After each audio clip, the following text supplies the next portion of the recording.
Welcome back to the Scholarly Stars study platform. In this video, we are going to cover a topic and the topic is essential conditions for germination of a seed. एक seed को germinate होने के लिए क्या essential condition required होती है? So let's start the topic. Have you ever observed a seed germinating? क्या आपने कभी किसी सीड को जर्मिनेट होते हुए देखा है? You might have wondered what conditions are required for germination of a seed.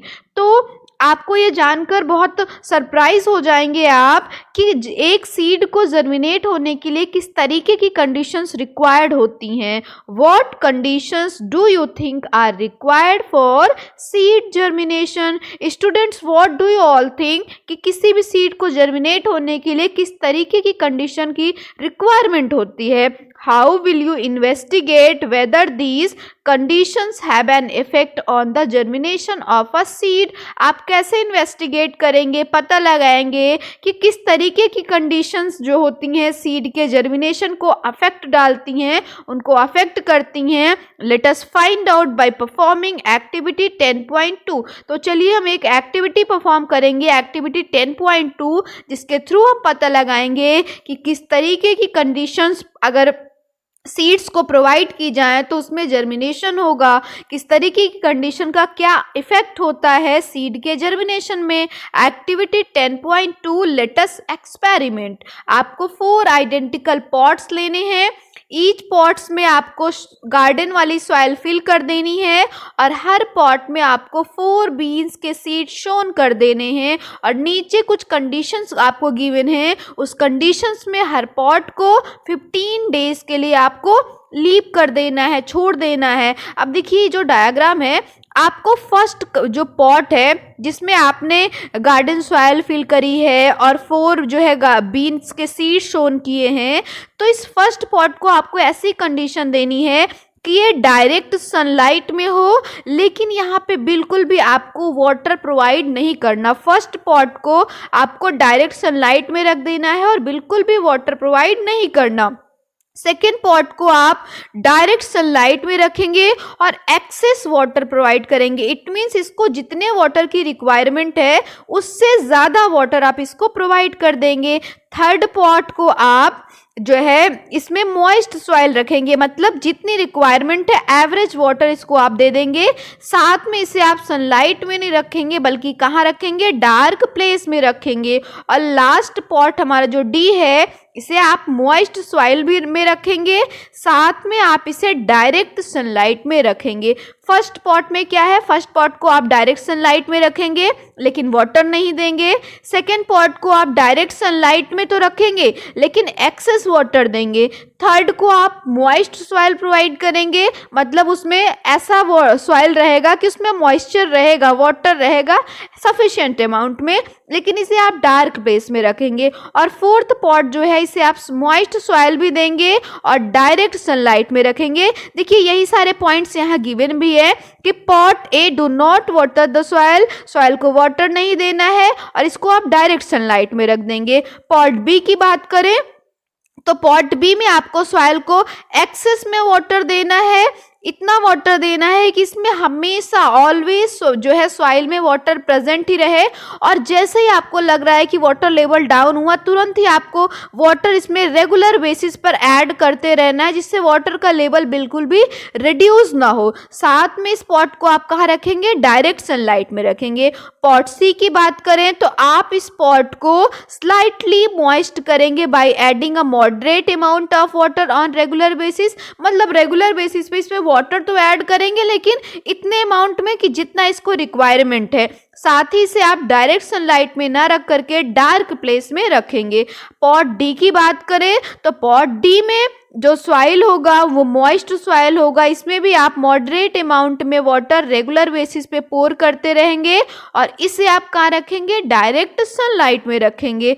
अब नीचे कुछ नीचे एक टेबल गिवन है, क्वेश्चन है indicate the availability of air, sunlight and water for the seed in each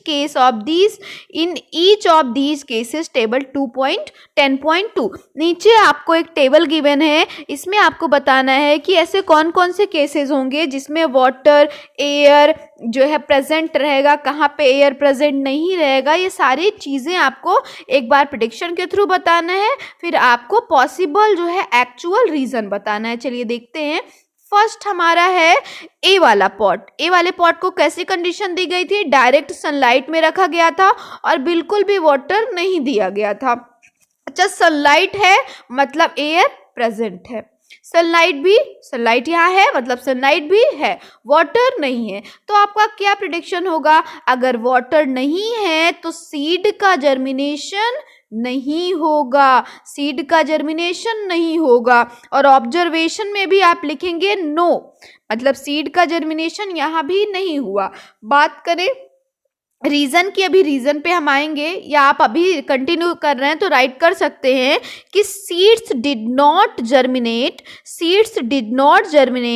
because water is essential for activation of enzyme and soften the seed coat. देखिए, अगर water नहीं होगा तो हर सीड के ऊपर जो कवरिंग होती है, आउटर कवरिंग जिसे सीड कोट कहते हैं, वो सॉफ्ट नहीं होगा, और जब तक वो हटेगा नहीं तो सीड का जर्मिनेशन कैसे होगा?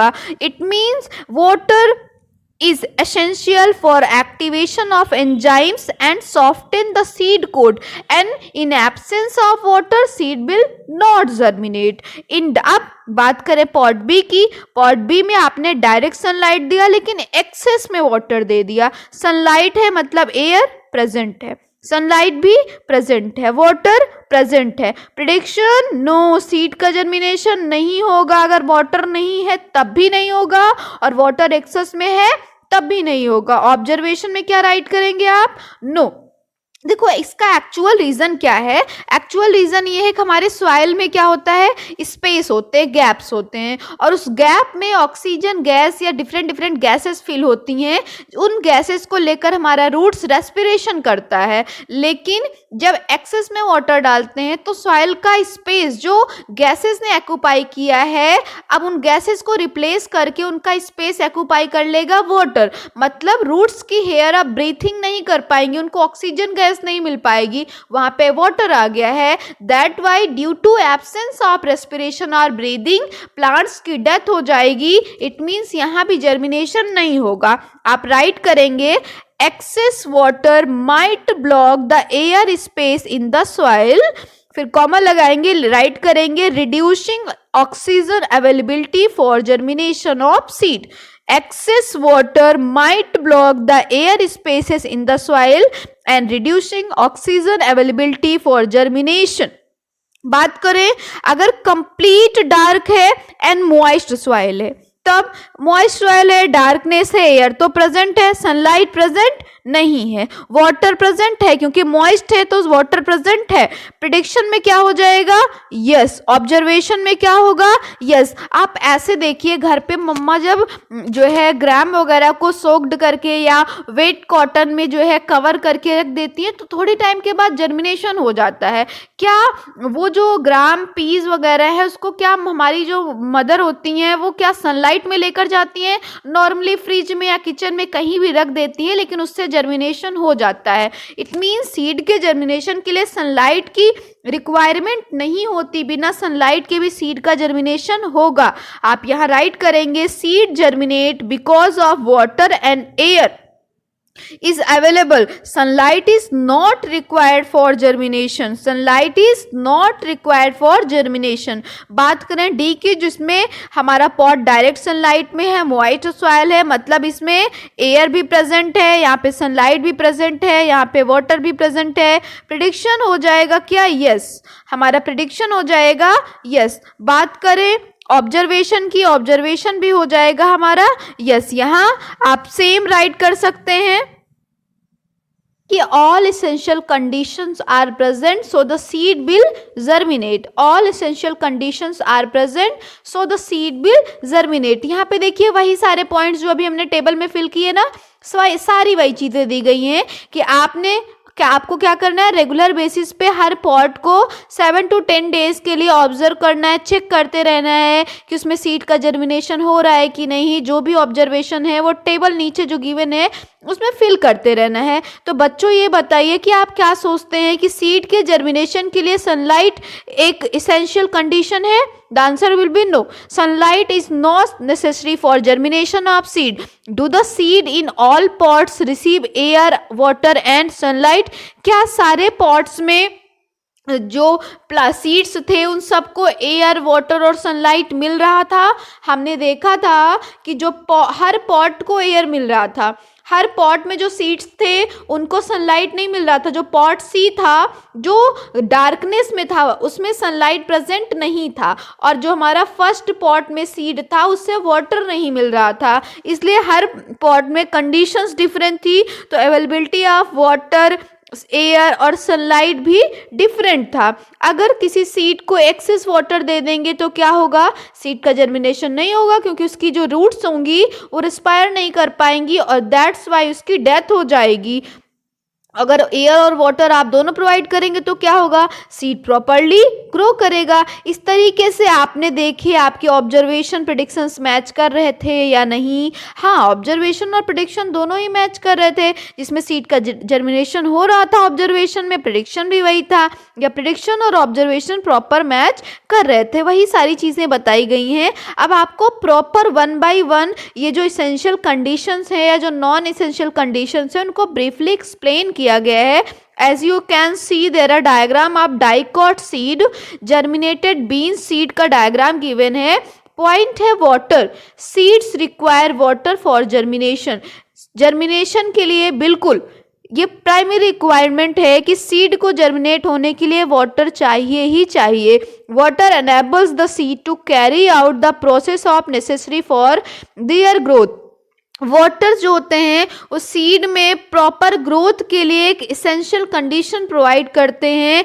और seed coat, outer covering of the seed is called seed coat. Seed के बाहर जो कवरिंग होती है उसे हम क्या कहते हैं, सीड कोट। सीड कोट और वाटर क्या करता है, वाटर सीड कोट को सॉफ्ट कर देता है, जिसके थ्रू सॉफ्ट हो जाने पर टाइनी एम्ब्रियो आराम से प्लांट के अंदर से कहाँ जाते हैं, बाहर। इट मीन्स ओवरऑल वाटर एक इसेंशियल रिक्वायरमेंट रोल प्ले करता है, उसका एक इम्पॉर्टेंट रिक्वायरमेंट होता है, क्योंकि वाटर नहीं होगा तो आउटर कवरिंग जिसे सीड कोट कहते हैं वो सॉफ्ट नहीं होगा, और वो सॉफ्ट नहीं होगा तो टाइनी एम्ब्रियो आउटसाइड ग्रो नहीं कर पाएगा।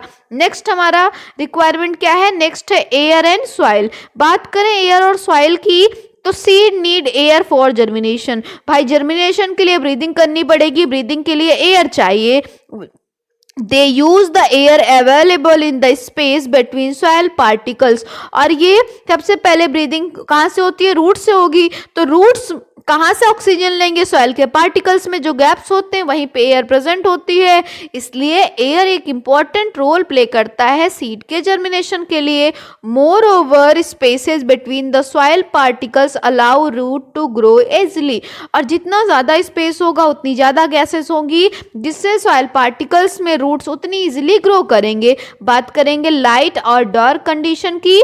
We have learn that for the bean seed, हमने ये पढ़ लिया कि बीन सीड के लिए presence of light is not essential for their germination. Beet seed के जर्मिनेशन के लिए लाइट का प्रेजेंस होना एक एसेंशियल कंडीशन नहीं है। इन जनरल ये वेरी इंपॉर्टेंट लाइन है, आप चाहें तो हाईलाइट करेंगे। इन जनरल सीड के जर्मिनेशन के लिए सनलाइट की रिक्वायरमेंट नहीं होती है, लेकिन जर्मिनेशन हो जाने के बाद सीडलिंग फर्दर सीडलिंग के ग्रोथ के लिए सनलाइट की रिक्वायरमेंट होती है। व्हाट इज सीडलिंग, आप यहाँ पे एक एरो ड्रॉ करके राइट करेंगे। What is seedling, it is a early stage. Seedling क्या है, seedling is the early stage of plant development before they mature into a larger plant. Write down, आप right करेंगे seedling is the early stage of plant development before they mature into a larger plant।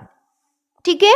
Early stage मतलब plant का जो है like larger plant बनने से पहले, mature होने से पहले का जो स्टेज होता है ना, इसमें स्मॉल से रूट्स जिन्हें रेडिकल कहते हैं, स्मॉल से शूट्स जिन्हें प्लिम्यूल बोलते हैं, उनका डेवलपमेंट होता है। उसी स्टेज को हम कहते हैं सीडलिंग स्टेज। जैसे लेकिन देखो एक्सेप्शन तो हर जगह होता है। क्या क्लास में सारे बच्चे अच्छे होते हैं? नहीं, कुछ अच्छे होते हैं, कुछ बदमाश भी होते हैं। तो some seeds of the flowering plant, कुछ ऐसे भी फ्लावरिंग प्लांट्स के सीड होते हैं जिनको जर्मिनेट होने के लिए सनलाइट की रिक्वायरमेंट होती है। एक है कोलियस और दूसरा है पेट्यूनिया। कोलियस और पेट्यूनिया के सीड्स को जर्मिनेट होने के लिए सनलाइट की रिक्वायरमेंट होती है। अगर आप इनको सॉइल में जो है सॉइल में इनहिबिट कर देंगे, नीचे साउंड के सॉइल के अंदर इनको रख देंगे, तो इनमें स्प्राउटिंग नहीं हो पाएगी। कुछ ऐसे भी फ्लावरिंग प्लांट्स होते हैं जिनको कंप्लीटली डार्कनेस चाहिए होता है सीड के जर्मिनेशन के लिए, और उनके नाम है कैलेंड्यूला और जीनिया। इट मीन्स हमने पढ़ा कि कुछ एक्सेप्शंस हैं जैसे कोलियस और पेट्यूनिया, जिनके जर्मिनेशन के लिए सीड लाइट चाहिए ही चाहिए। साथ में कैलेंड्यूला और जीनिया में सीड के जर्मिनेशन के लिए डार्कनेस चाहिए होती है। These seeds should be covered with the sufficient water, और इन सीड्स को आपको सफिशिएंट अमाउंट में वाटर प्रोवाइड करना होता है। आई होप इतनी बात आपको समझ में आई हो। नेक्स्ट टॉपिक हम नेक्स्ट वीडियो में कवर करेंगे।